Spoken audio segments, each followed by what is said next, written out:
Medieval royal courts operated within tightly interwoven systems of lineage, property, and political alliance, where marriage among the nobility functioned less as a private union and more as an instrument of dynastic stability. Within this framework, accusations of adultery carried implications far beyond personal morality. Historical records indicate that the sexual conduct of noblewomen was closely monitored because inheritance, legitimacy, and succession depended upon the certainty of bloodlines. Contemporary legal traditions across Europe treated adultery not simply as a sin, but as a potential disruption of property transmission, diplomatic alliances, and the continuity of ruling houses. Surviving legal codes suggest that noblewomen occupied a paradoxical position. They were often highly educated, influential within courtly networks, and essential to alliance building through marriage. Yet their autonomy was constrained by expectations tied to chastity and obedience. Chroniclers noted that the reputational value of a noblewoman could directly affect the political standing of her husband's lineage. As a result, accusations of adultery were rarely handled as private domestic matters. Instead, they became issues for councils, ecclesiastical authorities, and in some cases royal intervention. The response to accusations varied across regions and centuries, but several consistent mechanisms emerge in documentary evidence. In many courts, the first consequence was surveillance and confinement. Noble residences could quickly transform into spaces of restriction, where attendants were replaced, correspondence monitored, and movement limited. Household account records occasionally reveal abrupt changes in staffing around accused women, suggesting deliberate isolation. Confinement served both investigative and symbolic purposes, preserving the appearance of order while preventing further rumor or factional manipulation. Ecclesiastical courts played a central role in adjudicating allegations. Medieval Christian doctrine framed adultery as a grave moral offense, but the Church's involvement extended into questions of marriage validity and legitimacy of offspring. Canon law proceedings often relied on witness testimony, oath-taking, and reputational evidence rather than physical proof. Surviving transcripts from ecclesiastical tribunals indicate that accusations frequently depended on patterns of association, correspondence, or testimony from servants and members of the court household. These proceedings could be lengthy, reflecting the high stakes involved when noble lineage was questioned. Punishments, when imposed, were shaped by social rank. While common women might face corporal punishment or public humiliation, noblewomen were more often subjected to controlled forms of discipline that preserved aristocratic dignity while still signaling moral condemnation. Monastic confinement appears frequently in records. Chroniclers described noblewomen being placed in convents either temporarily during investigation or permanently following conviction. This arrangement allowed ruling families to contain scandal while avoiding overtly violent measures that could provoke political repercussions or offend allied families. Monastic placement was not always purely punitive. Some surviving correspondence suggests that families framed the decision as spiritual retreat or penance, thereby transforming a legal consequence into a socially acceptable narrative.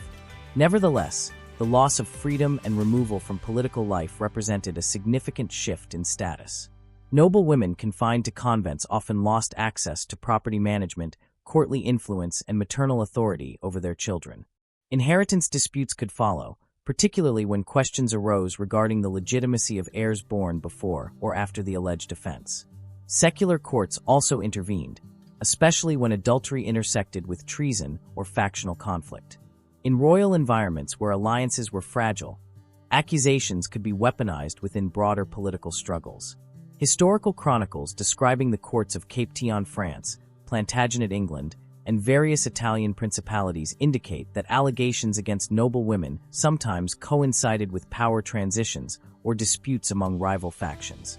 In such cases, the investigation into adultery functioned as a means of undermining entire political networks rather than solely addressing personal conduct.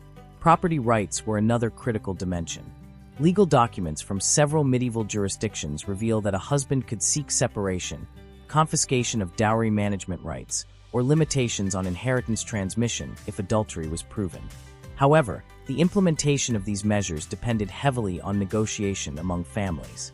Noble marriages often involved substantial land transfers, making outright repudiation financially complex. Surviving arbitration records suggest that settlements frequently balanced moral judgment with pragmatic considerations, aiming to prevent territorial fragmentation or armed conflict between kinship groups. Public reputation operated as a powerful form of punishment even when formal conviction was absent. Courtly culture relied heavily on reputation, and chroniclers emphasized the enduring effects of rumor. Noblewomen accused of adultery might experience exclusion from ceremonial life, reduced participation in diplomatic gatherings, and diminished influence within patronage networks. Letters exchanged among courtiers occasionally reflect careful language when referring to such women, indicating a shift toward guarded acknowledgement rather than open association. The gendered nature of these responses is evident in comparative legal analysis. Male adultery, while morally condemned, rarely threatened dynastic legitimacy in the same manner. Legal codes of the period reveal harsher scrutiny directed toward women because uncertainty of maternity could not be concealed, whereas paternity depended on marital presumption. This asymmetry contributed to the institutional emphasis on monitoring noblewomen's conduct. Guardianship arrangements, the presence of attendants, and expectations of seclusion within certain courtly spaces functioned as preventative mechanisms embedded within daily life. In some instances, accusations escalated into criminal proceedings with severe outcomes. Although executions of noblewomen for adultery were relatively uncommon, they were not entirely absent, particularly when allegations overlapped with treason or conspiracy. Historical accounts describing high-profile trials demonstrate that political context determined severity. Where adultery was interpreted as betrayal of the sovereign or as participation in factional plotting, punishments could extend beyond confinement to imprisonment or, in rare cases, capital sentences. These outcomes were often accompanied by extensive documentation, reflecting the need to justify extraordinary measures against individuals of high status. Children born within contested marriages occupied a precarious position. Surviving genealogical disputes illustrate the long-term consequences of adultery accusations on succession. Questions regarding legitimacy could trigger decades of legal challenges, territorial fragmentation, and even armed conflict. Councils and royal arbiters sometimes intervened to affirm legitimacy despite scandal, prioritizing political stability over strict moral adjudication.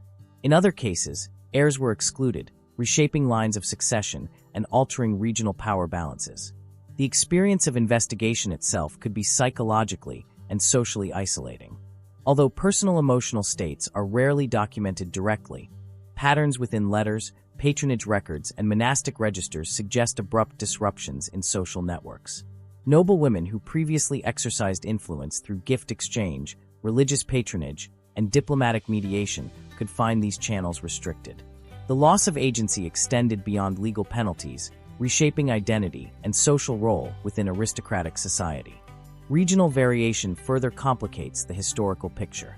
In parts of medieval Iberia, legal traditions influenced by both Christian and Islamic jurisprudence produced distinctive evidentiary standards and negotiation practices. In Italian city-states, civic statutes sometimes intersected with noble customs, creating layered judicial responses. Northern European courts, influenced by evolving feudal law and ecclesiastical authority, displayed different balances between secular and religious jurisdiction. Despite these variations, the central concern with lineage integrity remained consistent across regions. Historical records also indicate instances where accusations were dismissed or resolved without lasting consequence. Noble families occasionally mobilized extensive support networks to defend accused women, presenting counter-testimony, negotiating settlements, or appealing to ecclesiastical authority for absolution. The preservation of marriage alliances often motivated efforts to contain scandal rather than pursue definitive punishment. Such outcomes highlight the pragmatic flexibility of medieval legal culture, where maintaining political equilibrium frequently outweighed rigid enforcement. Over time, these practices contributed to broader transformations in marital law and noble conduct. The accumulation of disputes surrounding adultery, legitimacy, and inheritance influenced the gradual refinement of evidentiary standards and the growing documentation of marital agreements. Chroniclers and legal scholars increasingly address the tension between moral doctrine and political necessity, reflecting ongoing negotiation between religious ideals and aristocratic realities. Within the enclosed spaces of royal courts, accusations of adultery exposed the vulnerability inherent in noblewomen's roles.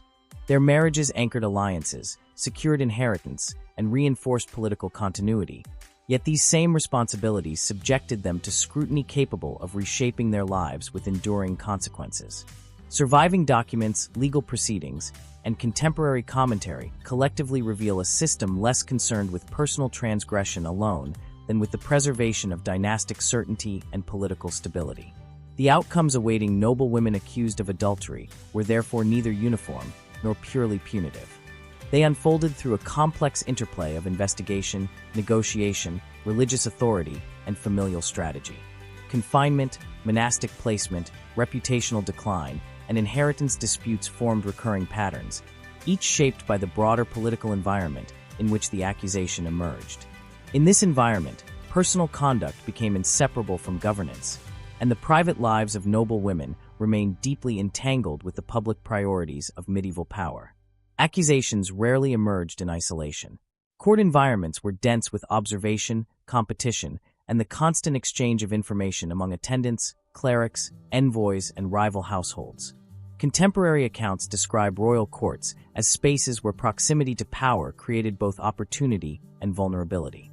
Within such settings, rumors concerning noblewomen could travel quickly, shaped by factional interests as much as by moral concern.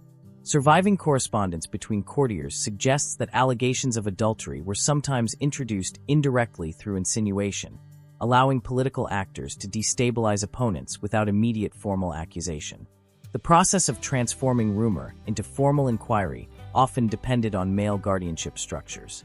Husbands, fathers, and senior male relatives typically held the authority to initiate investigation, but royal oversight could intervene when the potential consequences affected succession or diplomatic alliances. Legal petitions preserved in archival collections indicate that some accusations began with requests for ecclesiastical clarification regarding marital conduct, which gradually escalated into broader inquiries involving witnesses and household staff. This incremental approach allowed families to gauge political support before committing to a public judicial process. Witness testimony played a decisive role, though its reliability was frequently contested. Servants, ladies-in-waiting, and members of the clerical household were among the most common witnesses because they occupied positions of daily proximity. Ecclesiastical records reveal the detailed questioning of such individuals, focusing on patterns of movement, private meetings, or the exchange of gifts and letters. However, chroniclers noted that testimony could reflect personal grievances, loyalty conflicts, or coercion. The hierarchical nature of court life created conditions where subordinates might provide statements influenced by pressure from powerful patrons. Material evidence was comparatively rare, and legal proceedings often relied on circumstantial indicators. Surviving documents suggest that correspondence, when discovered, could carry significant weight, particularly if interpreted as evidence of emotional intimacy. Yet literacy among noblewomen, which enabled them to manage estates and diplomatic communication, also exposed them to suspicion when letters were read outside their intended context. The presence of coded language, poetic conventions, or diplomatic courtesy could be misinterpreted as proof of illicit attachment, demonstrating the ambiguous boundaries between courtly culture and perceived impropriety. The involvement of confessors added another layer of complexity. Spiritual advisors occupied privileged positions within noble households, serving as intermediaries between personal conscience and ecclesiastical authority. Canon law emphasized the confidentiality of confession, yet historical records indicate that confessors occasionally became entangled in investigations when moral concerns intersected with political risk. Some ecclesiastical writings caution against the misuse of spiritual counsel in secular disputes, suggesting awareness within the Church of the delicate balance between pastoral duty and political pressure. When investigations intensified, the accused noblewoman's ability to mobilize kinship networks became crucial. Letters preserved among aristocratic families demonstrate coordinated efforts to gather character witnesses, negotiate with ecclesiastical officials, and influence royal advisors. Female relatives, including mothers and sisters, sometimes played important roles in defending reputation through correspondence and patronage connections. This collective response underscores the understanding that an individual accusation could tarnish an entire lineage, prompting unified defensive strategies. Negotiation frequently occurred alongside formal proceedings. Royal councils, concerned with maintaining political stability, sometimes encouraged mediated settlements rather than definitive verdicts. Arbitration agreements preserved in legal archives reveal compromises that allowed marriages to continue under conditions of separation, renewed vows, or supervised reconciliation. These arrangements prioritized the preservation of alliances while acknowledging the persistence of suspicion. In some cases, the outcome resembled a managed ambiguity, where no formal conviction was declared, yet restrictions on the noblewoman's social and political participation remained. The role of public ceremony in reinforcing or undermining reputation was significant. Court rituals, including feasts, religious observances, and diplomatic receptions, functioned as arenas where inclusion signaled acceptance and absence implied censure.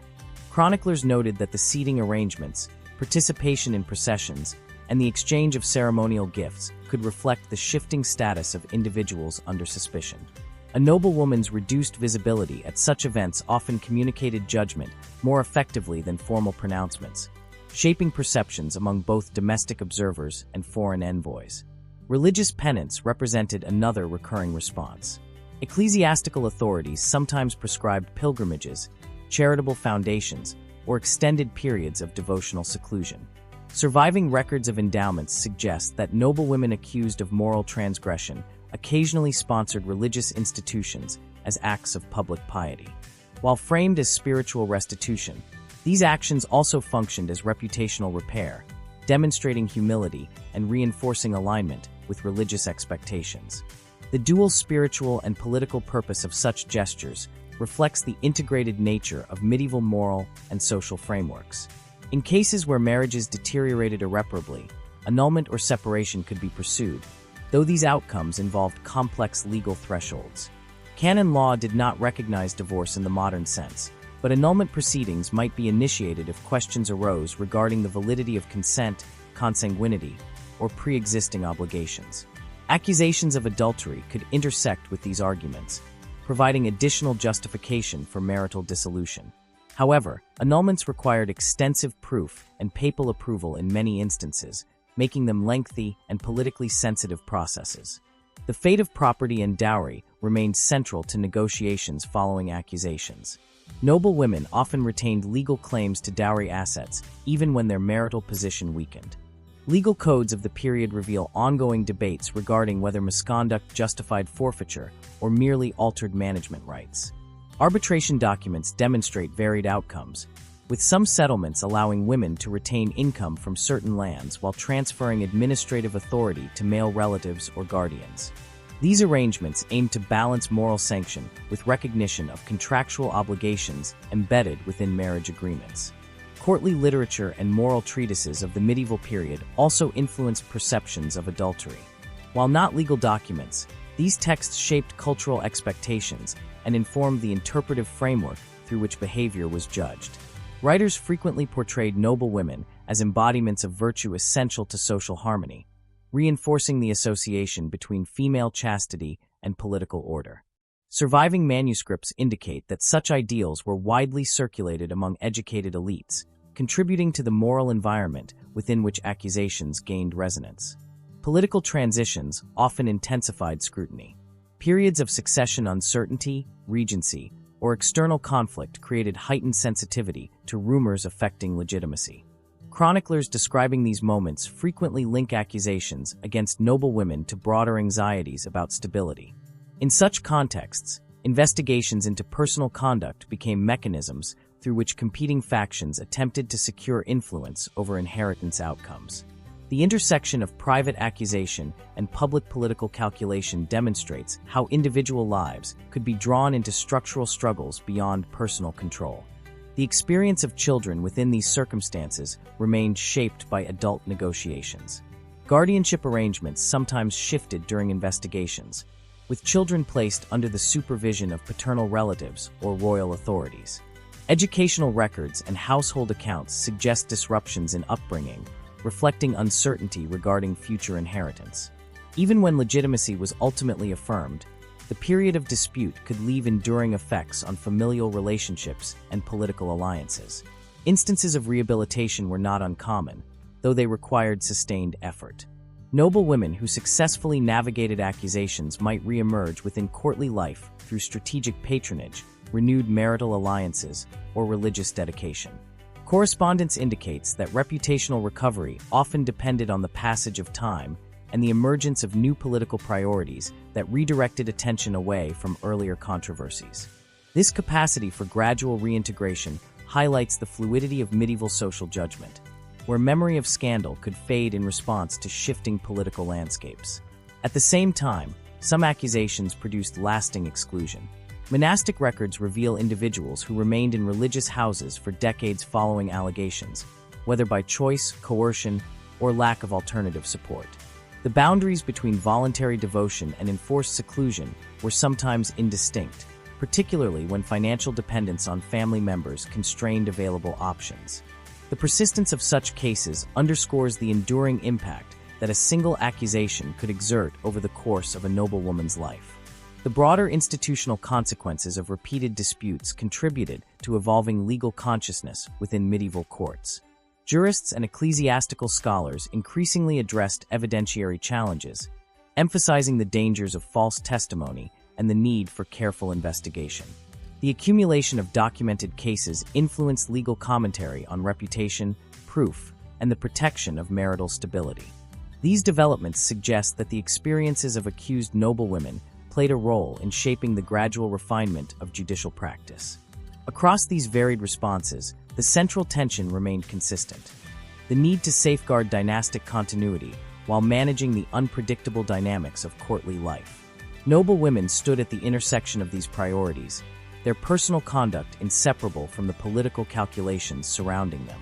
Investigations into adultery therefore became processes through which medieval societies negotiated questions of legitimacy, authority, and moral order, revealing the extent to which private relationships were embedded within the architecture of power. The persistence of adultery accusations within medieval royal courts reveals not only the vulnerability of individual noblewomen, but also the broader anxieties surrounding legitimacy and governance that shaped aristocratic society. As courts grew more administratively complex during the later Middle Ages, documentary practices expanded, producing a larger body of legal registers, correspondence, and fiscal records. Surviving documents suggest that these developments intensified both the monitoring of noble households and the formalization of responses when reputational crises emerged. The written record itself became a mechanism of control, preserving allegations, testimonies, and negotiated settlements in ways that could influence future disputes. Royal authority frequently intersected with these processes, particularly when accusations threatened succession or the stability of alliances between ruling families. Councils advising monarchs sometimes assumed supervisory roles in investigations, ensuring that outcomes aligned with broader political interests. Contemporary accounts describe instances where rulers intervened to moderate punishments, not necessarily out of sympathy for the accused, but from concern that excessive severity could provoke retaliation from powerful kinship networks. This intervention illustrates how the fate of noblewomen was often determined by calculations extending beyond moral judgment into the realm of diplomatic balance. The interplay between secular and ecclesiastical jurisdictions remained a defining feature of these cases. Legal scholars of the period debated the extent to which marital misconduct fell under spiritual authority versus the prerogatives of temporal rulers. Canon law emphasized reconciliation and penance, while secular authorities prioritized inheritance clarity and public order. Surviving legal commentaries reveal ongoing negotiation between these perspectives, with hybrid solutions emerging in practice. A noblewoman might undergo ecclesiastical penance while simultaneously facing secular restrictions on property management or court participation, demonstrating the layered nature of medieval justice. Patterns of confinement evolved alongside these institutional developments. While earlier responses often relied on immediate seclusion within noble residences, later practices increasingly involved relocation to religious institutions under formal agreements. Monastic registers provide evidence of arrangements specifying financial support, expected duration of residence, and limitations on external communication. These agreements functioned as administrative instruments designed to contain scandal while preserving aristocratic status. The structured nature of such confinement reflects a broader trend toward bureaucratic regulation within elite society.